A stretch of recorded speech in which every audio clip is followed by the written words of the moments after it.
Passo a palavra ao subprocurador-geral Flávio Willemann, querido colega, que vai nos brindar com sua fala sobre responsabilidade civil do Estado e a nova lei de improbidade. Flávio. Obrigado, Adriana, que preside esse painel. Quero cumprimentar particularmente os dois magistrados, professores que me antecederam, o ministro Marcos Buzzi, desembargador Ney Belo e eu, desembargador Ney. Ministro Buzzi, ontem a ministra Regina Helena disse que, quando ela participou do painel e falou em primeiro lugar, antes do ministro Sanseverino, do ministro Barroso, ela dizia que estava se sentindo uma banda de rock iniciante, porque que iniciava um seminário e falava na frente ou antes das bandas principais. Eu acho que nesse painel aconteceu o contrário. Eu me sinto uma banda de rock iniciante deixada para o final, para que as pessoas que hoje estão aqui na plateia pudessem desfrutar das duas bandas que realmente chamaram esse público fantástico que, num sábado de manhã, se faz presente aqui para ouvir Vossas Excelências. Eu quero agradecer também e parabenizar o Anderson Schreiber e o Aldi, dois procuradores do Estado, em quem me espelho diuturnamente pela grandiosidade do evento e pela qualidade dos palestrantes, exceção desse que vos fala. E quero, particularmente, agradecer a presença do ministro Raul Araújo, que, apesar de ter nos brindado ontem com uma palestra sobre a responsabilidade civil do Estado por omissão, hoje retorna à Procuradoria para acompanhar os trabalhos, o que muito me honra, ministro, a presença de Vossa Excelência aqui. Eu sei que tenho pouco tempo, por conta do início do próximo painel, mas digo, como fui e como pretendo ser aqui um mero coadjuvante, o tema que me foi designado era para falar sobre a nova lei de improbidade administrativa e sobre os reflexos dessa nova lei com o Instituto da Responsabilidade Civil Estatal. E, como bem adiantou o ministro Ney Belo, o desembargador Ney Belo, a lei de improbidade, e eu vejo aqui alunos de graduação, para quem dei aula quarta-feira passada sobre esse tema na PUC, transformou, de certa forma, o sistema de responsabilização de agentes públicos no direito brasileiro, considerada a redação originária da Lei 8429 da década de 90, de 92. Como todos têm conhecimento, a grande inovação, talvez a grande inovação trazida agora pela Lei 14.230, foi deixar expresso e alterar alguns dispositivos legais para estabelecer que a improbidade administrativa é a ilegalidade qualificada pelo dolo. A legislação originária, a redação originária da Lei 8429, não só deixava dúvidas quanto à necessidade de prova de dolo para a configuração do ato de improbidade, mas ela, no artigo 10, na sua redação originária, previa a hipótese de improbidade culposa. Atualmente, isso não existe mais, quer por uma regra de introdução na lei, do artigo 1º, quando especifica que só teremos improbidade dolosa, quer porque, no próprio artigo, a meu juízo, não admite, em hipótese alguma, se imaginar em dolo genérico para a configuração de improbidade. Se diz que há um dever específico, uma vontade específica do agente público de violar a lei e de causar dano ao erário, enriquecimento ilícito ou violação de princípios. E isso altera significativamente o regime de improbidade no Brasil. E altera porque nós tínhamos, de parte dos agentes, e sobretudo do sistema de justiça, que buscavam a responsabilização de agente público, muitas vezes a crítica, e segundo a maioria da doutrina hoje em dia vem trabalhando, que a alteração legislativa é uma resposta, é uma correção de rumos à postura do sistema de justiça. Isso altera significativamente porque a legislação, não só ao prever o dolo, retira ou protege o cidadão, mas impõe àquele que vai demandar a ação de improbidade o ônus de provar esse dolo, seja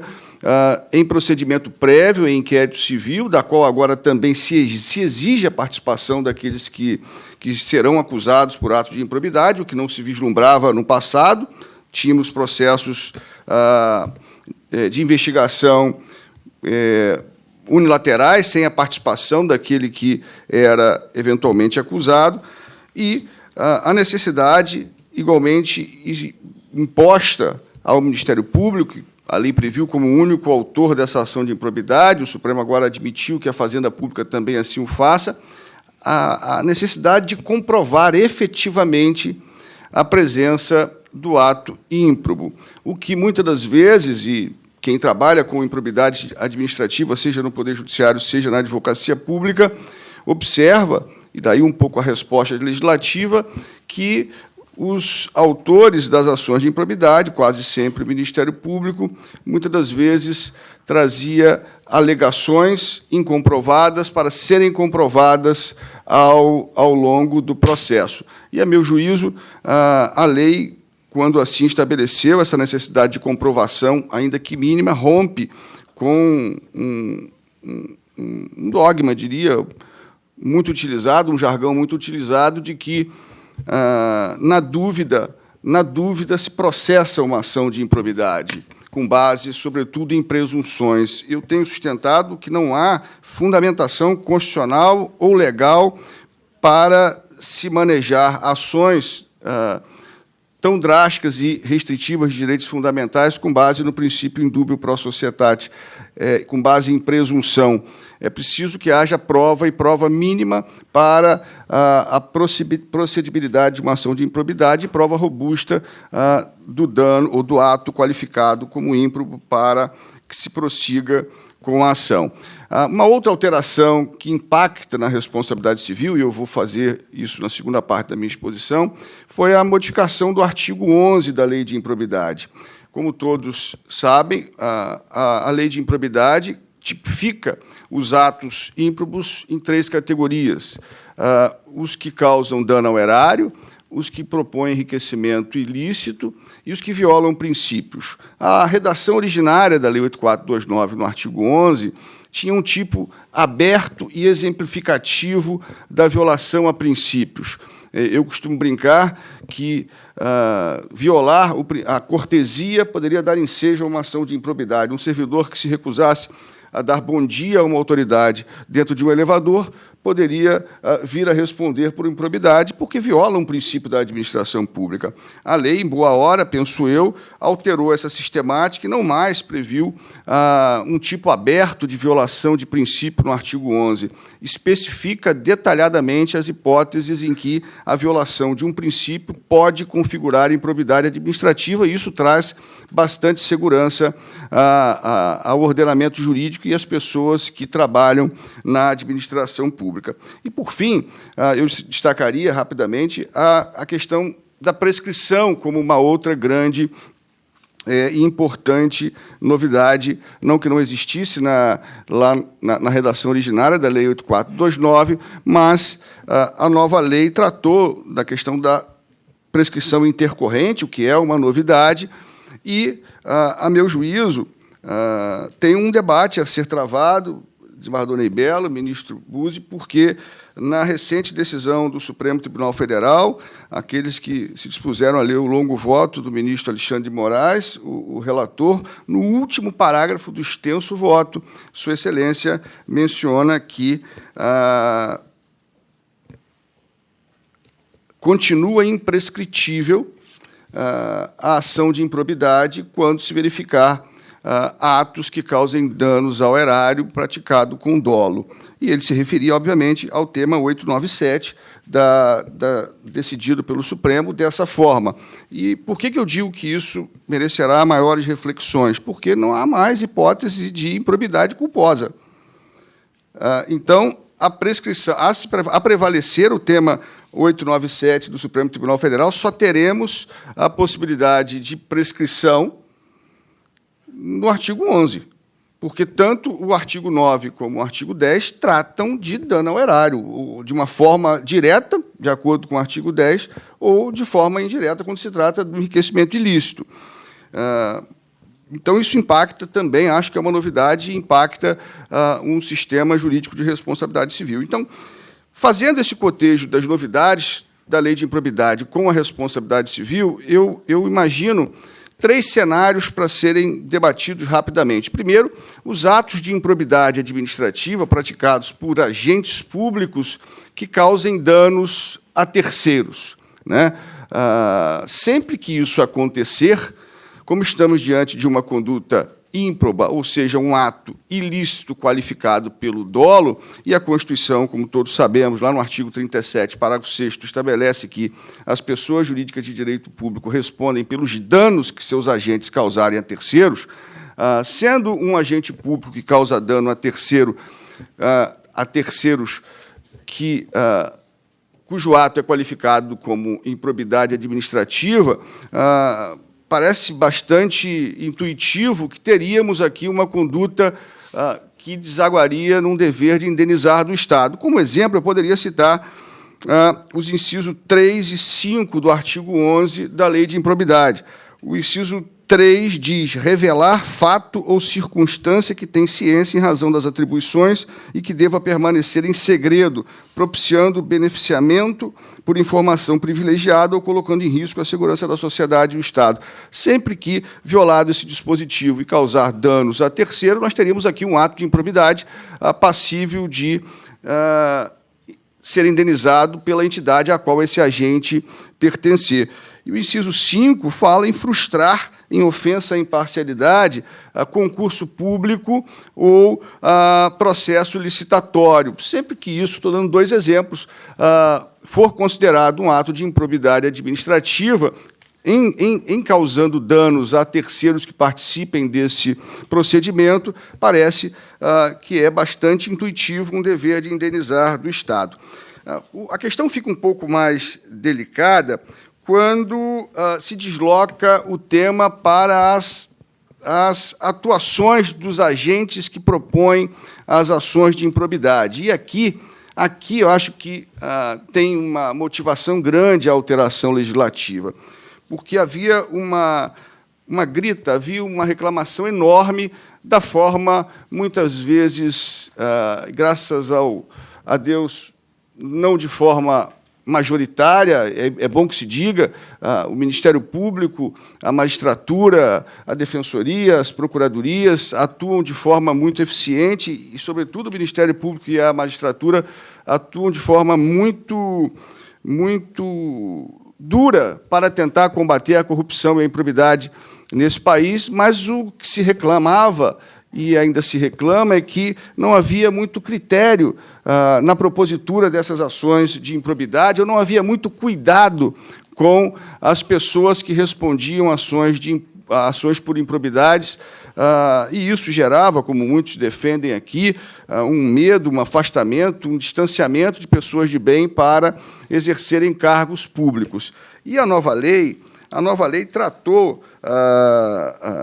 do tema quando menciona a punição por uma representação, que eu diria aqui, aspas, uma representação caluniosa ou indevida por atos de improbidade administrativa. A nova lei trata, no artigo 14, nós travamos esse debate aqui com o ministro Schietti, quando esteve aqui, a desembargadora federal Simone Schreiber,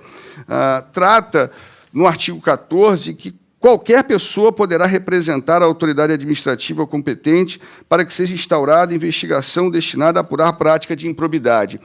E a lei determina que, em se tratando de servidor público, é um dever. Todo servidor público que tomar conhecimento de qualquer prática que, em tese, configure improbidade, tem o dever de representar a autoridade competente máxima ao Ministério Público. Se essa representação, e isso acontece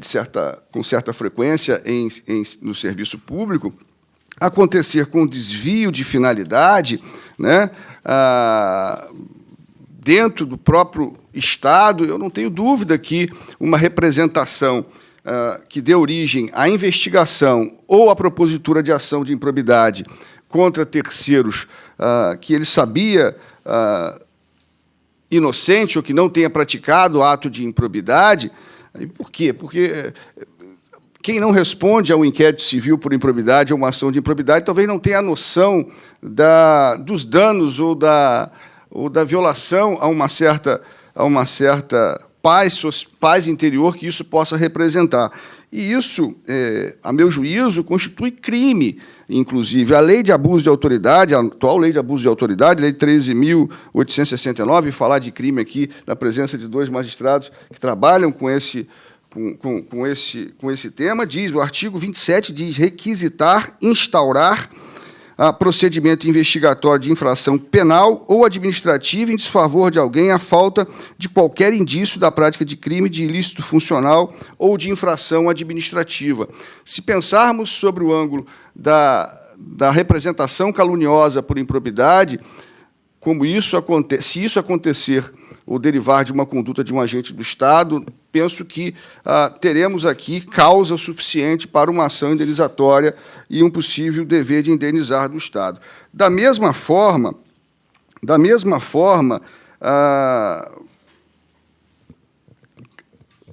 recairá sobre o Estado eventual propositura de ação de improbidade pelo Ministério Público ou pela Advocacia Pública, em circunstância que não se esteja devidamente demonstrada a hipótese de improbidade administrativa ou com desvio de perspectiva ou de finalidade. O artigo 16 da Lei de Improbidade, 19, perdão, trata do tema, quando diz: constitui crime a representação por ato de improbidade contra agente público ou terceiro beneficiário quando o autor da denúncia sabe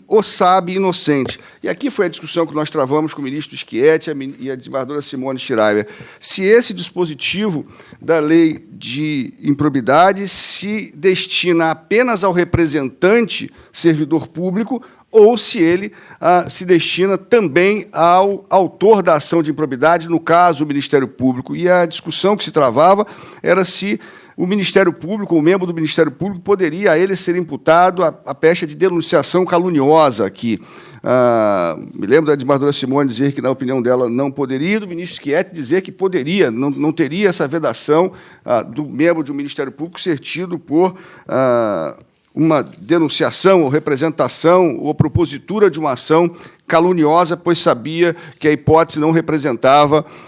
improbidade administrativa. E sendo o membro do Ministério Público ou um procurador de Estado, um advogado da União, agente do Estado, em caso isso aconteça, não vejo como não se buscar tratar da responsabilidade civil estatal nessa hipótese. Um outro tema que chamou muita atenção, e chama ainda muito atenção, diz com o deferimento de medidas cautelares gravosas que impõem restrições a direitos fundamentais, afastamentos de serviço, indisponibilidade de bens e tantas outras previstas na lei de improbidade administrativa. A atual lei, diferentemente da anterior, expressamente determina, no que diz respeito à indisponibilidade de bens, que a decisão judicial tenha por característica indisponibilizar bens na medida da extensão do dano alegado na petição inicial. E mais, diz a nova lei que não é possível decretar indisponibilidade de bens apenas para garantir o pagamento da sanção de multa. E isso representa, a meu juízo, uma grande inovação, porque, mesmo em hipóteses de ações de improbidades em que não se alegava dano ao erário, vinha o Poder Judiciário decretando indisponibilidade de bens para garantir eventual sanção de multa futura, né? com uma espécie de presunção de dano, o que, a meu juízo, está hoje em dia vedado pela nova lei de improbidade. E mais, e se implicarmos isso com o atual Código de Processo Civil, ontem o procurador Aldi tratou de erros processuais aqui, responsabilidade civil do Estado. Eu lembro que o novo Código de Processo Civil, Aldi, traz uma regra expressa de responsabilidade do magistrado, lá no artigo 143, quando diz que o magistrado responderá civilmente, mas em ação de regresso, quando a praticar ato com dolo ou fraude. Se ele responderá civilmente em ação de regresso, a pergunta é quem responderá primariamente pelos danos que esse magistrado causar. Não há dúvida que é o Estado. Não há dúvida que é o ente público a qual aquele magistrado está vinculado. Há uma garantia do magistrado de responder apenas em ação regressiva, mas há uma previsão expressa hoje no Código de Processo Civil para que o Estado responda pelo ato desse magistrado quando praticado com dolo ou fraude. E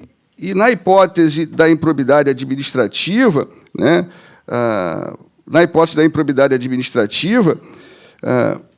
eu diria que essa conduta fica ainda mais evidente como uma conduta lesiva capaz de deflagrar o dever de indenizar, quando se observa que a lei de abuso de autoridade traz uma regra expressa também, entendendo como crime uma conduta de liminares em ações da natureza de uma ação de improbidade administrativa que tornar indisponíveis bens das partes em desconformidade com a legislação, diz o artigo 36 da Lei de Abuso de Autoridade. Constitui crime decretar em processo judicial a indisponibilidade de ativos financeiros em quantia que extrapole exacerbadamente o valor estimado para a satisfação da dívida da parte e ante a demonstração pela parte da excessiva medida, sem deixar de corrigir essa decisão. Então, se analisados os dois dispositivos, tanto da lei de improbidade quanto da lei de abuso de autoridade, a pretensão e a decisão judicial que violarem a lei de improbidade, decretando indisponibilidade em matérias onde não se pode decretar indisponibilidade, por exemplo, para satisfazer multa, ou em valores superiores ao estimado na petição inicial, e, se isso causar dano, vejo uma hipótese clara de deflagração do dever de indenizar do poder público. Mas poderiam argumentar, o novo Código de Processo Civil trouxe também uma inovação para a responsabilização das partes. O artigo 302 do Código de Processo Civil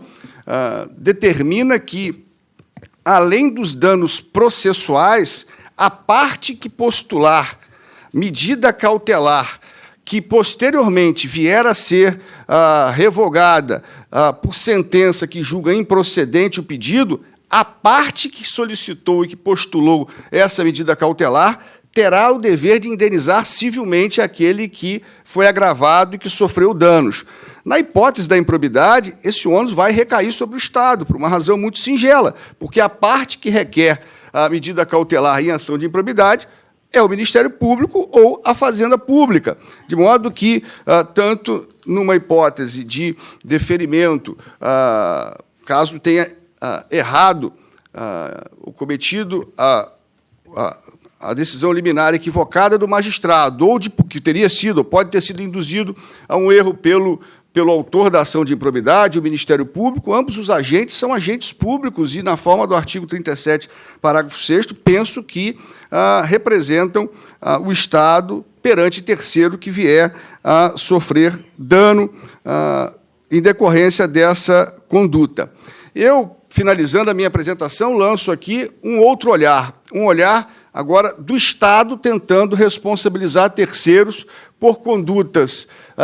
que outrora poderiam ser consideradas improbidades administrativas, mas que agora não mais o serão. Sempre que um agente público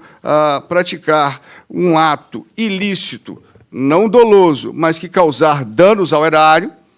ou que demonstrar ou que causar enriquecimento sem causa e, com isso, causar dano ao erário,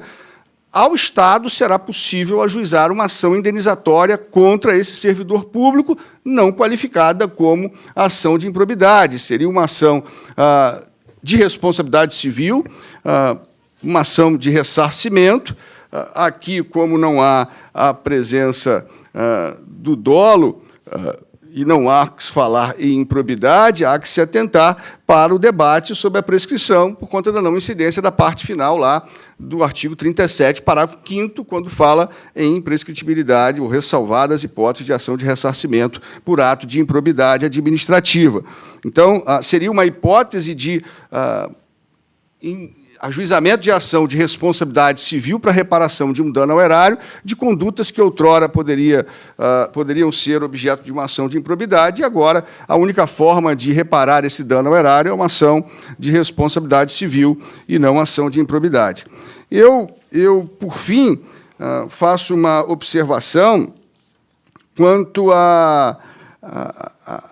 às sanções, né,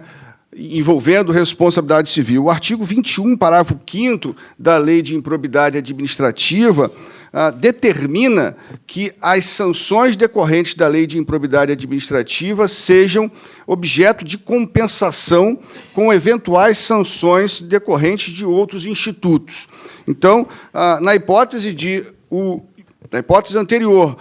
de o poder público ajuizar uma ação indenizatória em face de um servidor público, por entender que a conduta dele não constitui improbidade administrativa, por ser um ato culposo que causou dano ao erário, e o Ministério Público, por outro lado, ajuizar uma ação de improbidade administrativa, por entender que aquele ato é um ato de improbidade porque era doloso, caso ambas as demandas sejam julgadas procedentes e se condene o servidor, o réu, a indenizar danos ao erário, o que a nova lei determina é que esses danos sejam objeto de compensação para que não se tenha um bis in idem não querido e vedado pela nova lei de improbidade. Eu creio que talvez tenha ultrapassado meu tempo aqui em 3 minutos, pelo que marquei, falei por 23 minutos, e por esse tempo acredito que essas seriam as inovações e as implicações da nova lei de improbidade na responsabilidade civil do Estado. Muito obrigado.